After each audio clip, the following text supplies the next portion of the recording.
बात करेंगे theory of demand. बेटा ये हमारा नया चैप्टर है जो आज हम लोग स्टार्ट करेंगे। मांग का सिद्धांत, थ्योरी ऑफ डिमांड। इस चैप्टर में सबसे पहले हम लोग बात करते हैं कॉन्सेप्ट ऑफ डिमांड, यानी कि डिमांड क्या होता है या डिमांड हम किसे कहते हैं। बच्चों, डिमांड के लिए 3 चीज़ें अनिवार्य होती हैं। हम कब किसी चीज़ की डिमांड करेंगे या किसी भी कमोडिटी की को जब हम रेडी टू परचेज होते हैं, हम उसकी डिमांड कब करते हैं उसकी बात करें। सबसे पहला कंपोनेंट होता है डिजायर। डिजायर यानी कि इच्छा। हमने किसी कमोडिटी को देखा, देखने के बाद हमारे मन में डिजायर हुई, इच्छा हुई, लालसा हुई किस चीज़ की, कि हम उसे पा लें। तो फर्स्ट चीज़ होती है डिमांड का जो फर्स्ट कंपोनेंट है, दैट इज डिजायर। इच्छा है, देखा, बहुत अच्छी लगी। सेकंड कंपोनेंट क्या होता है, परचेजिंग पावर, खरीदने की क्षमता, क्रय शक्ति, दूसरे शब्दों में पैसे। क्या हमने जिस चीज़ को देखा, जिसे पाने की डिजायर, इच्छा मन में हुई, क्या उसे मार्केट में खरीदने की हमारे पास परचेजिंग पावर, क्षमता है या नहीं, यानी कि उसकी जो भी प्राइस है उसे खरीदने के हमारे पास पैसे हैं या नहीं, जिसे कि हम परचेजिंग पावर के नाम से जानते हैं। और जो तीसरी चीज़ होती है वो ये होता है विलिंगनेस टू स्पेंड। मतलब हमने किसी चीज़ को देखा, देखने के बाद उसे पाने की डिजायर हुई, उस डिजायर को पूरा करने के लिए हमारे पास पैसे हैं, लेकिन क्या हम इन पैसों को खर्च करने को तैयार हैं, विलिंगनेस टू स्पेंड। जब हमारे पास ये तीनों चीज़ें एक साथ हो जाएं, दैट मीन्स जब हमने किसी चीज़ को देखा, उसे पाने की इच्छा भी है, उसे खरीदने की हमारे पास सामर्थ्य भी है, पैसे भी हैं, और हम उन पैसों को खर्च करने को भी तैयार हैं। जब ये तीनों चीज़ें एक साथ होती हैं तब वो कहलाता है डिमांड।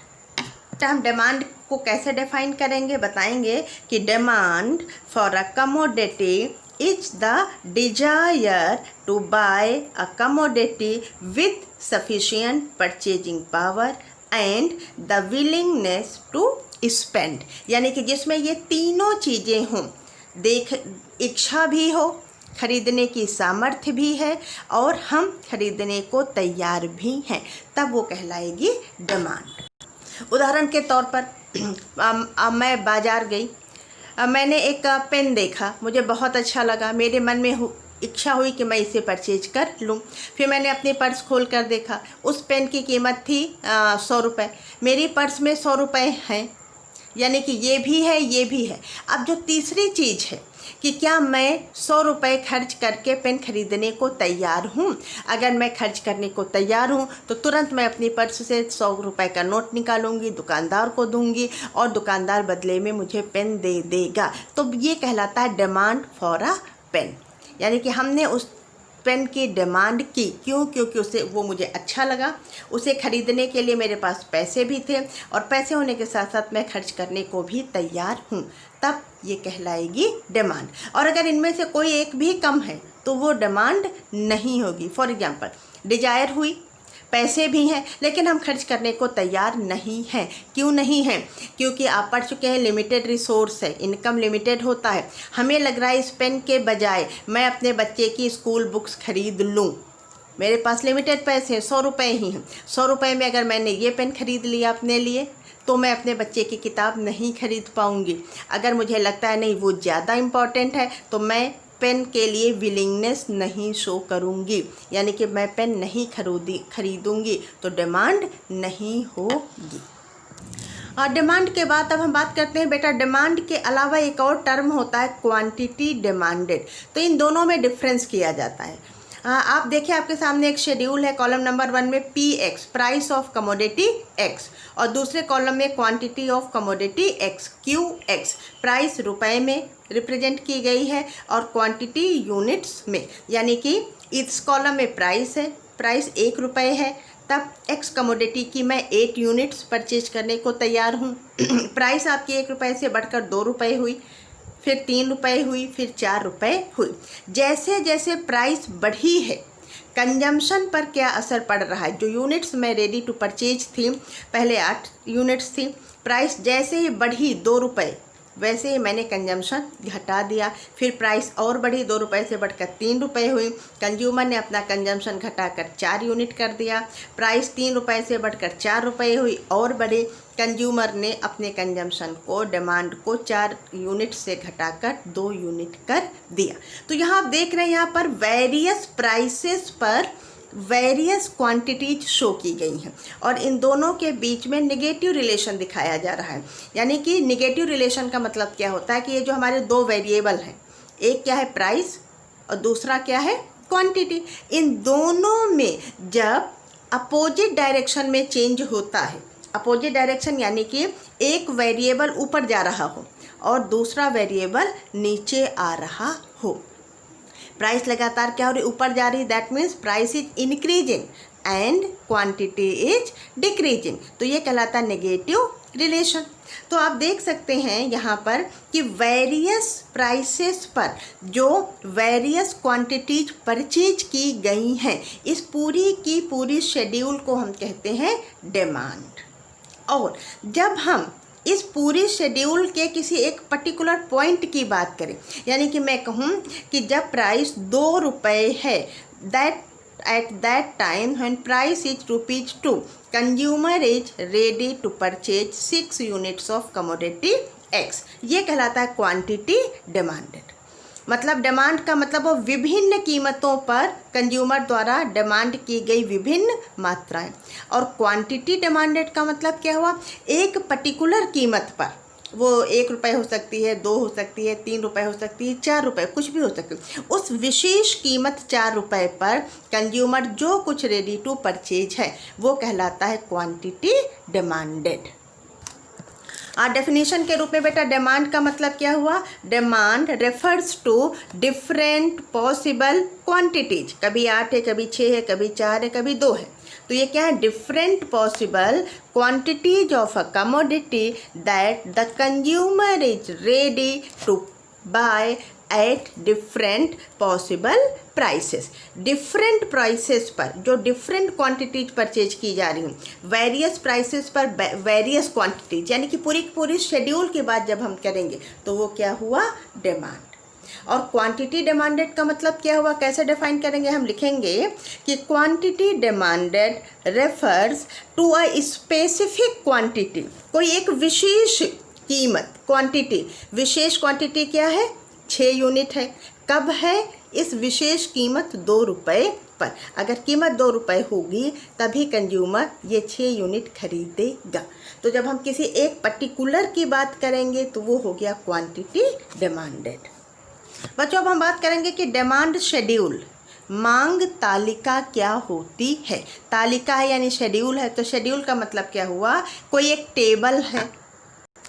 तो डिमांड शेड्यूल को हम बेटा कैसे डिफाइन करेंगे, ये एक टेबल होती है जो क्या शो करती है कि विभिन्न प्राइसेस पर कंज्यूमर क्या क्या यूनिट्स परचेज करने को तैयार है, वो हमारा कहलाता है डिमांड शेड्यूल। तो डिमांड शेड्यूल को हम डिफाइन करेंगे, अ table that shows negative relation between price and quantity demanded, या हम इसी को कह सकते हैं कि डिमांड शेड्यूल क्या होती है, it is a table relating to price and quantity demanded is called demand schedule. यानी कि एक ऐसी टेबल है, एक ऐसी शेड्यूल है जिसमें हमें ये पता चलता है कि वेरियस प्राइसेस पर एक कंज्यूमर ने क्या क्या वेरियस क्वांटिटीज परचेज की हैं, इसके रिलेशन को शो करने वाली टेबल को ही हम डिमांड शेड्यूल कहते हैं। बच्चों डिमांड शेड्यूल 2 प्रकार की होती है, एक होती है इंडिविजुअल डिमांड शेड्यूल, व्यक्तिगत मांग तालिका, और दूसरी होती है मार्केट डिमांड शेड्यूल, बाजार मांग तालिका। आप नाम से ही देख सकते हैं इंडिविजुअल डिमांड शेड्यूल, यानी कि कोई एक कंज्यूमर है, एक कंज्यूमर ने विभिन्न कीमतों पर जो जो क्वांटिटी परचेज की है उसे शो करने वाली टेबल को हम कहते हैं इंडिविजुअल डिमांड शेड्यूल। जैसा कि आपने अपने इस शेड्यूल में देखा, ये एक कंज्यूमर की है कि जब ₹1, ₹2, ₹3, ₹4 प्राइसेस थी, तब एक कंज्यूमर ने क्या क्या क्वांटिटीज परचेज की। तो जब एक कंज्यूमर की बात करते हैं तो वो हमारा हो जाता है इंडिविजुअल डिमांड शेड्यूल। अब हम लोग बात करेंगे मार्केट डिमांड शेड्यूल, बाजार मांग तालिका। जब हम बाज़ार की बात करते हैं तो बाज़ार में केवल एक ही कंज्यूमर नहीं होता है, बल्कि विभिन्न कंज्यूमर होते हैं। For example, consumer number 1, consumer number 2, consumer number 3। हमने यहाँ पर 2 कंज्यूमर्स को लिया है, कंज्यूमर ए और कंज्यूमर बी। हमने ये मान लिया है कि बाज़ार में 2 कंज्यूमर है, 2 उपभोक्ता हैं। अब देखते हैं कि प्राइसेस वही हैं रुपए के रूप में, ₹1, ₹2, ₹3 और ₹4। इन वेरियस प्राइसेस पर कंज्यूमर 1 क्या परचेज करता है और 2 क्या परचेज करता है। ₹1 कीमत होने पर कंज्यूमर ए ने 4 यूनिट्स परचेज की हैं, लेकिन कंज्यूमर सेकंड जो है उसने कितनी की हैं, 5 यूनिट्स की हैं। तो मार्केट डिमांड क्या हो जाएगी, 4 + 5 = 9। मार्केट डिमांड हम कैसे निकालते हैं, कंज्यूमर ए ने जो परचेज किया है और कंज्यूमर बी ने जो परचेज किया है, उन दोनों को ऐड करके मार्केट डिमांड निकाली जाती है। यानी कि कॉलम नंबर 1 और कॉलम नंबर 2 को ऐड कर दो, जो मिलेगा वो कॉलम नंबर 3 यानी कि मार्केट डिमांड होगी। तो ₹1 पर मार्केट डिमांड कितनी है, 9 यूनिट्स की। फिर अगर प्राइस बढ़कर ₹2 होती है, तब मैंने अभी आपको बताया था कि प्राइस और क्वांटिटी के बीच में नेगेटिव रिलेशन है, यानी जैसे जैसे प्राइसेस बढ़ती हैं वैसे वैसे डिमांड क्या होती है, कम होती जाती है। जब चीज़ें बहुत महंगी होती हैं तो हम उन्हें कम परचेज करते हैं, और जब चीज़ें थोड़ा सस्ती हो जाती हैं तब हम उन्हें ज़्यादा परचेज करना शुरू कर देते हैं। तो यहाँ क्या है, प्राइस बढ़ रही, यानी कि चीज़ें महंगी हो रही हैं। जब प्राइस बढ़ी ₹2 हुई तो कंज्यूमर ए ने 3 यूनिट्स परचेज कर ली और बी ने कितनी की, 7। तो हम क्या करेंगे, 3 + 4 = 7। मार्केट में कितनी यूनिट्स की डिमांड हुई, 7 यूनिट्स की डिमांड हुई। प्राइस और बढ़ी, ₹3 हुई। ₹3 होने पर मार्केट में कितनी डिमांड हो रही है, 5 यूनिट्स की। इस 5 में 2 यूनिट्स कंज्यूमर ए ने डिमांड की है और 3 यूनिट्स के demand by consumer B. Price और बढ़ी, ₹4 होने पर consumer 1 is demanding only 1 unit and consumer 2 is demanding 2 units. That means market demand is 1 + 2 = 3। तो इस तरीके से आपने देखा ये क्या है, हमारी market demand schedule. Individual demand schedule और मार्केट डिमांड शेड्यूल में क्या अंतर हुआ, इंडिविजुअल डिमांड में आपने ये देखा कि एक इंडिविजुअल ने वेरियस प्राइसेस पर क्या क्या परचेज किया, यानी कि हम सिर्फ अगर देखें ये प्राइसेस है और कंज्यूमर ए, तो वो हो गया इंडिविजुअल। अब मार्केट में हम क्या करते हैं, कंज्यूमर, हम मान लेते हैं मार्केट में बहुत सारे कंज्यूमर हैं, हमने यहाँ पर सिर्फ एग्जांपल के लिए 2 ही लिए हैं, तो इन दोनों की डिमांड को ऐड करके हम मार्केट डिमांड निकालते हैं। यानी कि इंडिविजुअल डिमांड कम होगी और मार्केट डिमांड ज़्यादा होती है। बच्चों, अब हम बात करेंगे demand curve and its slope. Demand curve बनाना है। बेटा, डिमांड कर्व क्या होगा जानते हो, जो आपने अभी डिमांड शेड्यूल बनाई है उसी का ग्राफिकल प्रेजेंटेशन करने पर जो कर्व मिलेगा वो कहलाएगा आपका डिमांड कर्व। तो डिमांड कर्व क्या होता है, graphical presentation of demand schedule that shows negative relationship between price and quantity demanded. या हम ये कह सकते हैं कि डिमांड कर्व क्या है, एक जो हमारा डिमांड शेड्यूल है, मांग तालिका है, उसका हम चित्र के द्वारा प्रस्तुतिकरण करते हैं, जो कि विभिन्न कीमतों पर मांगी गई, डिमांड की गई अलग अलग यूनिट्स के बारे में बताता है। और आप जानते हैं कि हमारी डिमांड शेड्यूल 2 होती हैं, तो डिमांड कर्व भी 2 प्रकार के होंगे। एक होता है हमारा इंडिविजुअल डिमांड कर्व और दूसरा होता है मार्केट डिमांड कर्व। यानी जो हमारी इंडिविजुअल डिमांड शेड्यूल है उसका जब हम ग्राफिकल प्रेजेंटेशन कर देंगे तो हमें मिल जाएगा इंडिविजुअल डिमांड कर्व, व्यक्तिगत मांग वक्र। और जब हम मार्केट शेड्यूल का, बाजार मांग तालिका का ग्राफिकल प्रेजेंटेशन करेंगे तब क्या होगा, हमें मिल जाएगा मार्केट डिमांड कर्व। अभी हम लोग बनाएंगे इंडिविजुअल डिमांड कर्व। बच्चों हमने एक्स एक्सिस बना लिया है, ओ एक्स और ओ वाई एक्सिस, दो एक्सिस हमने बनाए हैं। ओ एक्स एक्सिस पर क्वांटिटीज को दिखाया गया है जो कि वेरियस क्वांटिटीज डिमांड की जा रही हैं, क्वांटिटी 1 2 3 4। वाई एक्सिस पर हमने प्राइस को दिखाया है जो कि रुपए के रूप में शो की गई है, प्राइसेस को भी 1 2 3 4 के रूप में दिखाया गया है। हम शुरुआत करते हैं। शुरुआत में जब हमारी प्राइस 4 रुपये है उस समय हम सिर्फ और सिर्फ 1 यूनिट का डिमांड करेंगे, यानी हमारा पहला पॉइंट हमें यहाँ पर मिलेगा। उसके बाद प्राइस हमारी 4 रुपये से घटकर 3 रुपये हुई। जब प्राइस में कमी आएगी तब हम डिमांड को क्या करेंगे, थोड़ा बढ़ाएंगे, यानी इस पॉइंट पर आ जाएंगे। यहाँ से रिलेटेड डिमांड कितनी है, 2 यूनिट की है। फिर प्राइस और घटी, 3 रुपये से घटकर 2 रुपये हुई। जब प्राइस और घटी तब हमें कौन सा पॉइंट मिला, ये पॉइंट मिला। ठीक, प्राइस और घटी तो हमने डिमांड को और बढ़ाया, 3 यूनिट्स कर दिया। फिर प्राइस 2 रुपये से और कम होकर 1 रुपये हो गई। जब प्राइस और कम होगी तब हम डिमांड को और बढ़ाएंगे, यानी कि हमारी डिमांड जो है वो धीरे धीरे बढ़ती जाएगी। कब, जबकि हमारी प्राइसेस ऊपर से नीचे होती जाएंगी। तो इन सारे पॉइंट्स को एक लाइन की हेल्प से मिला दिया जाता है। इसी लाइन का नाम है D. D means demand curve. और ये डिमांड कर्व क्या शो कर रहा है, ये शो कर रहा है कि टी एक्स और क्यू एक्स के बीच में नेगेटिव रिलेशन होता है। मतलब जैसे जैसे प्राइस घटी, 4 रुपये से 3 रुपये से 2 रुपये से 1 रुपये घटी, वैसे वैसे क्वांटिटी क्या हुई है आपकी, 1 यूनिट, 2 यूनिट, 3 यूनिट, 4 यूनिट। यानी जैसे जैसे प्राइस में कमी आएगी वैसे वैसे डिमांड में इंक्रीज होता जाएगा। नीचे एरो का मतलब प्राइस में कमी आना और ऊपर एरो का मतलब होता है बेटा डिमांड में इंक्रीज होना, एंड वाइस वर्सा, यानी इसके उलट भी। दैट मीन्स अगर प्राइसेस हमारी क्या होंगी, ऊपर जाएंगी, तो क्वांटिटी क्या होगी, नीचे आएगी। तो ये है हमारा इंडिविजुअल डिमांड कर्व। अब हम लोग बनाएंगे मार्केट डिमांड कर्व। बच्चों मार्केट डिमांड कर्व बनाने के लिए हमें 3 चित्र एक साथ बनाने पड़ेंगे। सबसे number figure A, figure B और इसी के बगल में हम एक और फिगर सी बनाएंगे। सबसे पहले ए फिगर में हम क्या करेंगे, कंज्यूमर ए की डिमांड को शो करेंगे। जो कंज्यूमर ए की डिमांड शेड्यूल थी, मार्केट डिमांड शेड्यूल में आपने कंज्यूमर ए की जो शेड्यूल पढ़ी थी उसका हम ग्राफिकल प्रेजेंटेशन करेंगे।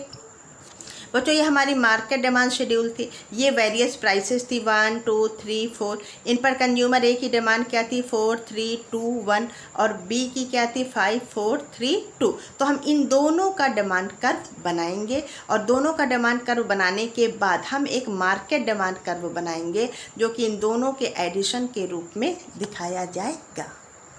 हाँ बच्चों, सबसे पहले हम लोग कंज्यूमर ए की डिमांड शेड्यूल का ग्राफिकल प्रेजेंटेशन करते हैं। वही ओ एक्स एक्सिस, हर फिगर में हम ओ एक्स एक्सिस पर इस चैप्टर में क्वांटिटी दिखाएंगे और ओ वाई एक्सिस पर हम प्राइस दिखाएंगे। आप जानते हैं price 4 rupees, 3 rupees, 2 rupees, 1 rupees लगातार घटी और जैसे जैसे प्राइस घटेगी वैसे वैसे हमारी क्वांटिटी क्या होगी, बढ़ेगी। तो ये कंज्यूमर ए का हुआ। उसी के बगल में हमने कंज्यूमर बी का शेड्यूल का ग्राफिकल प्रेजेंटेशन कर दिया। हमें यहाँ पर डी कर्व मिला, डी ए, जो कि demand curve of consumer A था। उसी के बगल में हमने demand curve of consumer B बना लिया। उसी तरीके से 4 रुपये पर 2 यूनिट, 3 रुपये पर 3 यूनिट्स, प्राइस और कम हुई 2 रुपये हुई, कंजम्पशन बढ़ाकर 4 यूनिट का कर दिया गया। प्राइस और कम होकर 1 रुपीज़ होने पर कंजम्पशन बढ़ाकर 5 यूनिट्स कर दिया गया। तो एक ये हमें डाउनवर्ड स्लोपिंग लाइन मिली जो कि कंज्यूमर बी की डिमांड को शो कर रही है।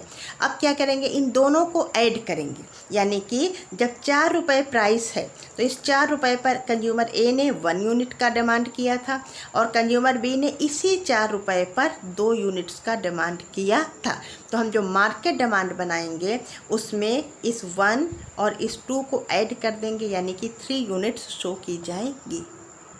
बेटा आपको यहाँ 3 सेट पैनल दिख रहा है। आप देखिए ये चित्र एक लाइन से तीनों बनते हैं, ये नहीं है कि एक दो ऊपर बनाया और तीसरा नीचे बना दिया, नहीं बेटा, ये तीनों एक लाइन से बनते हैं। देखिए सेम प्राइस रहेगी 4 रुपये पर, इनकी डिमांड क्या थी, फिर इसी 4 रुपये पर कंज्यूमर बी की डिमांड क्या है। अब ये इसी को और आगे बढ़ाकर आप यहाँ लाओगे, यहाँ वाला 4 रुपये, इस 4 रुपये पर कंज्यूमर ने मार्केट की डिमांड कितनी हुई, 1 + 2 यानी कि 3 यूनिट्स की हुई। आप देखिए नीचे यहाँ पर 3 यूनिट शो किया जा रहा है।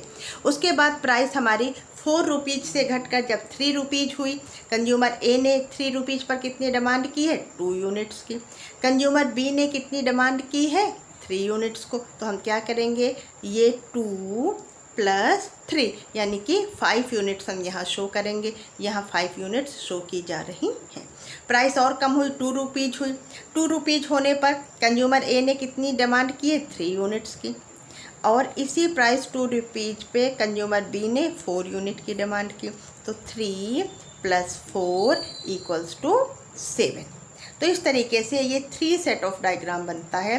और इसमें पैनल ए में ए कंज्यूमर की डिमांड, इधर सेकंड कंज्यूमर की डिमांड, और ये मार्केट डिमांड कर्व कहलाता है। ओके बच्चों।